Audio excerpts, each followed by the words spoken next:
السلام علیکم ورحمۃ اللہ وبرکاتہ. الحمدللہ والصلاة والسلام علی رسول اللہ، اما بعد. اعوذ باللہ من الشیطان الرجیم. فاسألوا اہل الذکر ان کنتم لا تعلمون. اللہ رب العالمین کا ارشاد ہے کہ جو بات نہ جانتے ہو وہ جاننے والوں سے پوچھ لیا کرو. ہم چند ساتھی یہاں پر جمع ہیں، داعی ہیں، واعظ ہیں، کوئی مفتی نہیں ہے، لیکن بہت سارے مسائل عوام میں گھومتے رہتے ہیں. تو مختصر طور پر ان مسائل کی وضاحت کرنا اپنے علم کے مطابق ضروری ہے. اور آج کل سوشل میڈیا کا دور ہے، جو باتیں محفلوں میں ہوتی ہیں وہیں تک محدود نہ رہ جائیں، دوسرے ساتھیوں تک بات پہنچ جائے. اس لیے یہ مجلس منعقد کی گئی ہے. نکاح کے سلسلے میں باتیں آئیں گی دلائل کے لیے، تو اور بھی مجالس، لمبی مجلس چاہیے، لیکن یہاں مختصر طور پر چند باتیں ہوں گی. نکاح اور طلاق کے سلسلے میں ہمارے برادر شریف عازمی موجود ہیں، وہ سوال رکھیں گے. اور ہمارے شیخ محمد شمیم سنابلی حفظ اللہ ہیں، شیخ محمد سلیمان مکی حفظ اللہ ہیں، میں ناچیز عبدالحد برکت اللہ، وہ سوال کریں گے. احباب میں سے جو لوگ بھی جواب دینا چاہیں گے جواب دیں گے. آپ لوگ سماعت کریں. السلام علیکم ورحمۃ اللہ. شیخ جو سوال ہے، نکاح کا کیا حکم ہے شرعی؟ سوال ہے نکاح کا شرعی حکم کیا ہے. ہم لوگ یہ جانتے ہیں کہ نکاح سنت ہے. نکاح کے مجلسوں میں پڑھی بھی جاتی ہے حدیث، النکاح من سنتی، نکاح میری سنت میں سے ہے. اور ایک دوسری حدیث کا ٹکڑا ہے، اس کے ساتھ صرف نہیں، لیکن دوسری حدیث میں ہے فمن رغب عن سنتی فلیس منی. تو وہاں اس لیے ملا دیتے ہیں اس کو، جب نکاح میری سنت ہے تو جو بھی کسی سنت سے اعراض کرے گا وہ مجھ سے نہیں. معلوم یہ ہوا کہ نکاح مشروع ہے، نکاح کرنا چاہیے، یہ شریعت ہے. اب دوسری بات یہ ہے کیا سب کے لیے نکاح مشروع ہے یا کسی کے لیے واجب ہے، کسی کے لیے حرام ہے، کسی کے لیے مستحب ہے. یہ ایک مسئلہ ہے. کب نکاح سنت ہوتی ہے، کب واجب ہے اور کب حرام ہے. تو واجب نکاح کب ہے؟ جب آپ کے اندر مالی حساب سے بھی طاقت ہو اور آپ کے پاس قوت مردانگی اس حد تک ہو کہ اگر آپ نکاح نہیں کریں گے تو زنا میں پڑ جائیں گے. یہ حالت اگر آپ کی ہے تو ہر حال میں آپ کو نکاح کرنا واجب ہے. اگر آپ نکاح نہیں کرتے ہیں تو گنہگار ہوں گے اور گنہگار ہو ہی جائیں گے. آپ ظاہر بات ہے. ادھر دوسرا مسئلہ ہے کہ نکاح مستحب ہے، سنت ہے عام آدمی کے لیے. آدمی کے پاس قدرت ہے، کھانے پینے بھر کا ہے، لیکن وہ مصروف ہے، اس کی بعض ضروریات ایسی ہیں کہ وہ نکاح نہیں کر سکا. لیکن انشاءاللہ زنا میں بھی پڑنے کا کوئی اندیشہ نہیں ہے، وہ برداشت کر سکتا ہے. بلکہ روزے وغیرہ رکھ کر کے بھی زنا کا خدشہ قطعاً اس کو نہیں ہے. تو ایسے شخص کے لیے نکاح کرنا مستحب ہے، سنت ہے، اس کو نکاح کرنا چاہیے، ثواب ملے گا. اگر اس نے نکاح نہیں کیا، جیسے کہ بہت سارے ہمارے محققین کے بارے میں ایسا معلوم ہوتا ہے کہ انہوں نے نکاح نہیں کیا تھا، تو انشاءاللہ گنہگار نہیں ہوگا آدمی اگر زنا میں پڑنے کا خوف نہیں ہے تو. دو بات. تیسری بات، نکاح کرنا حرام ہے. اگر آپ نامرد ہیں، آپ کے اندر قوت مردانگی ہے ہی نہیں، آپ کھلا پلا بھی نہیں سکتے، اور صاحب شرما حضوری میں آپ نکاح کر کے لے آئے کسی بیٹی کی، بعد میں آپ نے اس کی زندگی برباد کی. کیونکہ جب ایک بار نکاح ہو جاتا ہے تو کئی بار وہ دوسرا نکاح کوئی اسے کرنے والا نہیں ہوتا ہے. تو آپ نے اس کی عزت کے ساتھ کھلواڑ کیا، اپنی عزت کو چھپانے کے لیے. تو اگر آپ کے اندر قوت مردانگی نہیں ہے تو آپ کے لیے نکاح کرنا حرام ہے، آپ کو نکاح کرنے کی ضرورت نہیں ہے. ویسے عمومی طور پر یہ کہا جاتا ہے نکاح مشروع ہے، نکاح سنت ہے، اور اس کے بہت سارے فوائد ہیں. آدمی کی اپنی ایک فیملی بنتی ہے، محبتیں بڑھتی ہیں، دوسرے خاندانوں سے روابط قائم ہوتے ہیں. جیسے کہ اللہ کے نبی صلی اللہ علیہ وسلم کی 9 بیویاں تھیں. مورخین نے لکھا اس میں ایک حکمت یہ بھی تھی کہ زیادہ سے زیادہ خاندانوں سے تعلقات بڑھ جائیں گے تو دعوت و تبلیغ میں آسانی ہوگی اور اختلافات اور جھگڑے اور مدافعت جو ہے کم ہو جائے گی.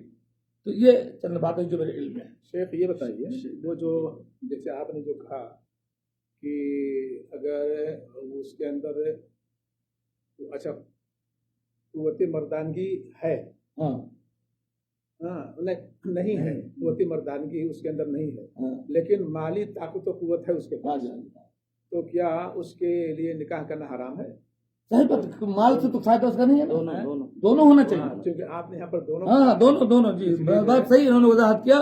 مال بھرے ہو آپ، کیونکہ اس کو مال نہیں چاہیے، مال بھی چاہیے، لیکن اصل چیز جو نکاح ہے، نکاح ینکحو کے اصل معنی ہوتا ہے مباشرت اور جو ہے مزاجعت، حتیٰ تنکح زوجا غیرہ میں جو ہے قرآن کہتا ہے کہ حتیٰ کہ دوسرے سے نکاح نہ کر لے، وہاں نکاح مراد نہیں ہے، وہاں دوسرے سے ہم بستری، بلکہ ایک حدیث میں ہے حتیٰ تذوقی عسیلتها ویذوق عسیلتک، وہ تمہارا جو ہے شہد کا مزہ نہ چکھ لے اور تم اس کا مزہ نہ چکھ لو. تو وہ چیز اصل نکاح ہے.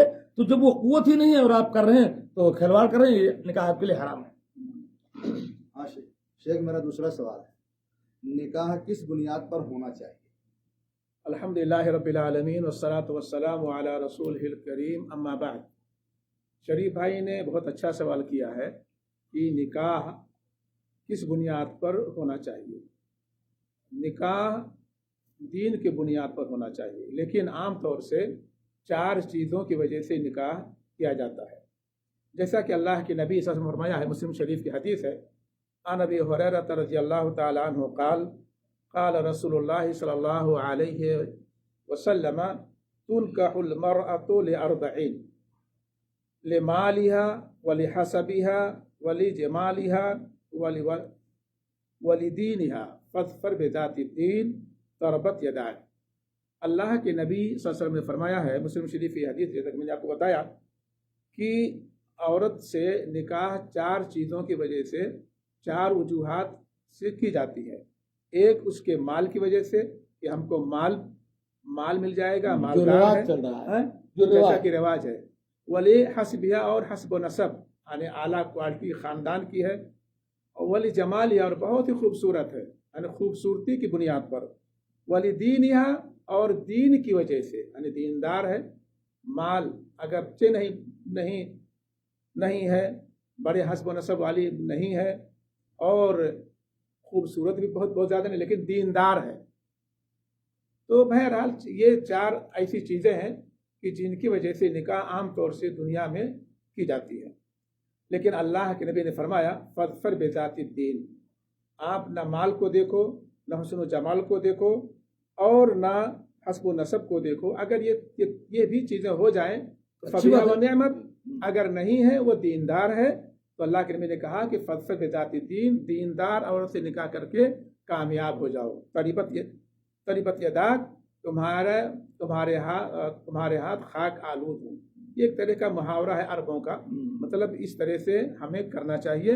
یعنی نکاح ہمیں دین کی بنیاد پر کرنی چاہیے. اللہ تعالی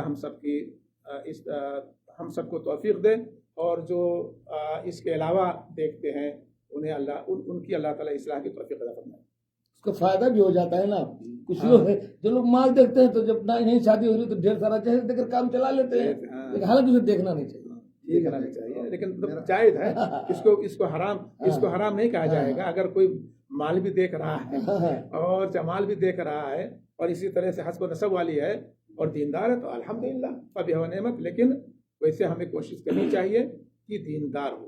اگر دینداری نہیں ہے، مال اور خوبصورتی اور حسب و نسب والی ہے، کوئی اس کا فائدہ نہیں ہے، اس سے نقصان ہو سکتا ہے.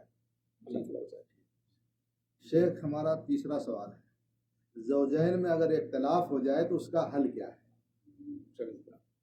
میاں بیوی میں جو جھگڑا ہو جائے، اختلاف، تو کیا حل ہے؟ السلام علیکم ورحمۃ اللہ وبرکاتہ. بسم اللہ والصلاۃ والسلام علی رسول اللہ.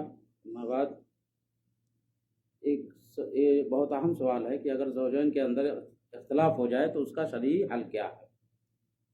ایک قرآن مجید کے اندر جو شرعی طریقہ حل بتایا گیا ہے تو اس میں یہ چیز مذکور ہے.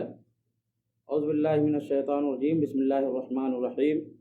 اللہ رب العالمین نے فرمایا واللاتی تخافون نشوزہن فعظوہن واہجروہن فی المضاجع واضربوہن فإن اطعنکم فلا تبغوا علیہن سبیلا. یعنی اگر عورت نافرمانی پہ اتر آئے تو شوہر کے گھر والے اس کو سمجھائیں گے، واعظ و نصیحت کریں گے، اور جو ہے بوقت ضرورت عورت کو مار بھی سکتے ہیں تنبیہ کے طور پہ، اور جو ہے ان کے اندر سدھار لانے کے لیے، اور ان کو اگر اس سے بھی کام نہیں چلتا ہے تو شوہر بیوی کو اپنے بستر سے الگ بھی کر سکتا ہے۔ اس کے علاوہ اگر عورت نافرمانی سے باز آ جاتی ہے، شوہر کی اطاعت کرنے لگتی ہے، تو شوہر عورت کے ساتھ باقی رہے گا اور اس کے ساتھ حسن معاشرت کے ساتھ پیش آئے گا۔ لیکن اس کے باوجود بھی بات نہیں بن پاتی ہے، اختلاف بڑھ رہا ہے، تو اگلی جو پیش رفت ہوگی، اگلا جو قدم ہوگا وہ یہ ہوگا کہ میاں بیوی دونوں کی طرف سے ایک ایک حکم، ایک ایک فیصلہ کرنے والا اور صلح کرنے والا بلایا جائے گا، اور کوشش کی جائے گی کہ ان کے اندر اصلاح کر دی جائے، دونوں کو سمجھا بجھا کر ایک کر دیا جائے۔ لیکن اگر اس سے بھی بات نہیں بنتی ہے تو پھر طلاق کا مسئلہ آتا ہے۔ شرعی طریقے سے جو طلاق کا مسئلہ ہوتا ہے، تو طلاق کا مرحلہ تب پیش آتا ہے کہ نہ کسی بھی طرح سے میاں بیوی کے اندر اصلاح نہیں ہو پاتی ہے، یعنی نہیں معاملہ بن پاتا ہے، تو ان کے اندر طلاق واقع ہوگی۔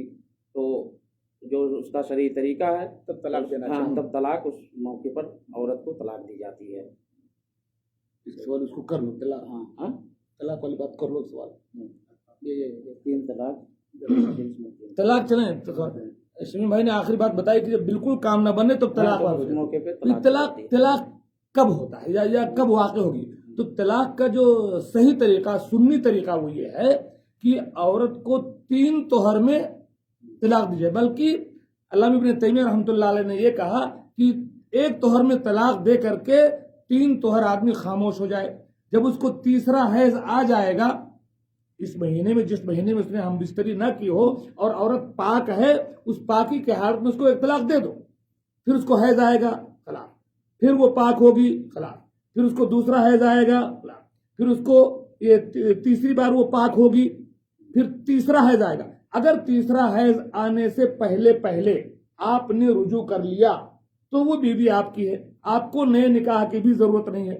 لیکن ایک طلاق دے کر کے اگر آپ چپ رہے ہیں، 3 طہر اور 3 حیض گزر گیا، آٹومیٹک وہ طلاق بائن ہو جائے گی، یعنی وہ عورت اگر چاہے تو کہیں نکاح کر سکتی ہے، لیکن پھر بھی اس کے نکاح کرنے سے پہلے اگر میاں بیوی آپس میں سمجھوتا کر لیں تو چونکہ 1 طلاق کے بعد 3 طہر اور 3 حیض گزر گیا، تو اب ان کو کیا کرنا پڑے گا؟ نکاح جدید کرنا پڑے گا۔ نکاح جدید کا جو بھی طریقہ ہے، گواہ، مہر، یہ ساری چیزیں ہونی چاہیے، اس کے بعد وہ عورت واپس ہو سکتی ہے۔ لیکن اگر کسی نے اس طریقے سے طلاق دیا، 3 طہر میں 3 طلاق، پہلے طہر میں بھی دے دیا، پھر بھی 1 کو میں واپس نہیں کرنا ہے، دوسرے میں بھی دے دیا، تیسرے میں بھی دے دیا، اس کے بعد تو پھر وہ عورت اس کے لیے ہمیشہ کے لیے جدا ہو جائے گی۔ اسی کو طلاق مغلظہ کہتے ہیں، جس کے بارے میں قرآن نے کہا کہ اب اس کے پاس نہیں واپس آ سکتی ہے، حتیٰ تنکح زوجا غیرہ، جب تک کہ دوسرے شوہر سے اتفاقاً اس کی شادی نہ ہو جائے۔ پلاننگ سے نہیں، جیسا کہ آج لوگ حلالہ کروا رہے ہیں، ایسا نہیں، اتفاقاً ہو گئی، اتفاقاً چھوٹ گئی، پھر واپس آ سکتی ہے۔ اس میں ایک سوال یہ ہے کہ ایک ہی مجلس میں لوگ مارے غصے، خاص کر ہم لوگ پردیسی، گھر سے فون آ گیا، امی نے کہہ دیا، بہنی نے کہہ دیا، فلان نے کہہ دیا، اب یہ شوہر بیچارہ پردیس میں ٹینشن میں، اور دھما دھک 1 طلاق 2 طلاق 10 20 طلاق دے دیا۔ اب مسلمانوں میں ایک طبقہ ایسا ہے کہ اس کو 3 طلاق کو 3 واقع کر دیتا ہے، واقع کر دیا۔ اب ظاہر بات ہے، پتا چلا کہ بھیا بیوی کوئی غلطی ہی نہیں تھی، اس کو تو وہ کیا کہتا، اب شوہر بھی نادم ہے، اب بیوی تو بیچاری اس نے غلطی ہی نہیں کیا کی، لیکن یہ طلاق غلط ہوا۔ تو اب جب 3 طلاق ایک مجلس کی دے دیا، اب کیا کرتے ہیں؟ اب کہتے ہیں حلالہ کرواؤ، آدمی ڈھونڈتے ہیں، سیٹنگ کرتے ہیں، پیسہ دے کر کے، پھر اس سے نکاح کرواتے ہیں، پھر اس کے ساتھ بیوی کو سلاتے ہیں، اس کو بے عزت کرتے ہیں، پھر اس کے بعد اس کی کوئی ضرورت نہیں، یہ مسئلہ ہی غلط۔ صحیح بات یہ ہے کہ ایک مجلس کی 3 طلاق، 1000 طلاق، لاکھ طلاق، ایک مجلس کی طلاق، یہ طلاق ایک ہی شمار ہوگی اگر وہ ایک دینا چاہے۔ یہاں علماء حنابلہ نے کہا کہ اس سے معلوم کیا جائے گا کہ وہ کیا چاہتا تھا، نیت کیا تھی۔ ان کی اپنی بات ہے، لیکن ہمارے اساتذہ نے جو ہمیں بتایا یہ ساری باتیں بھی نہیں ہے۔ وہ ایک مجلس کی 3 طلاق، ایک طلاق، بلکہ علامہ ابن تیمیہ کا کہنا ہے کہ ایک طہر میں بھی اگر وہ پورے طہر میں 1000 بار گئے تو پورے طہر کی ساری طلاقیں ایک ہی طلاق شمار ہوگی۔ تو اس کو نہ اس کو طلاق ہوئی ہے نہ اسے حلالے کی ضرورت ہے، وہ 3 طلاق اس کی 1 طلاق مانی گئی۔ جس وقت جس لمحہ جس سیکنڈ چاہے اپنی بیوی سے بغیر کسی حلالے کے بغیر کسی نئے نکاح کے رجوع کر سکتا ہے۔ ہاں اگر اس نے 3 طلاق دے دیا اور 3 حیض گزر گئے تو اب وہ بات ہوگی کہ طلاق بائن ہوگی، نئے نکاح سے اس کو واپس آنا پڑے گا۔ اگر 3 حیض کے علاوہ 1 سال گزر گیا، 2 سال گزر گیا، 5 سال گزر گیا، 10 سال گزر گیا، وہ عورت بیٹھی رہی، اس نے شادی نہیں کیا، پھر بھی اگر صلح ہو گئی اور ادھر اس نے ایک ہی طہر میں طلاق دیا تھا اور بیچ میں 3 طلاق نہیں دیا تھا، تو پھر 10 سال کے بعد بھی وہ نئے نکاح سے واپس اپنی بیوی کو لے سکتے۔ یہ جہاں تک مجھے علم ہے، واللہ اعلم بالصواب۔ اللہ تعالیٰ سے ہم دعا کرتے ہیں کہ اللہ تعالیٰ ہمیں صحیح طور پر قرآن و سنت کی سمجھ دے اور اس قرآن سنت کو دوسروں تک عام کرنے کی توفیق دے، اور اسی بیس پر اللہ تعالیٰ ہماری نجات فرمائے، آمین۔ السلام علیکم ورحمۃ اللہ۔ جزاکم اللہ خیر۔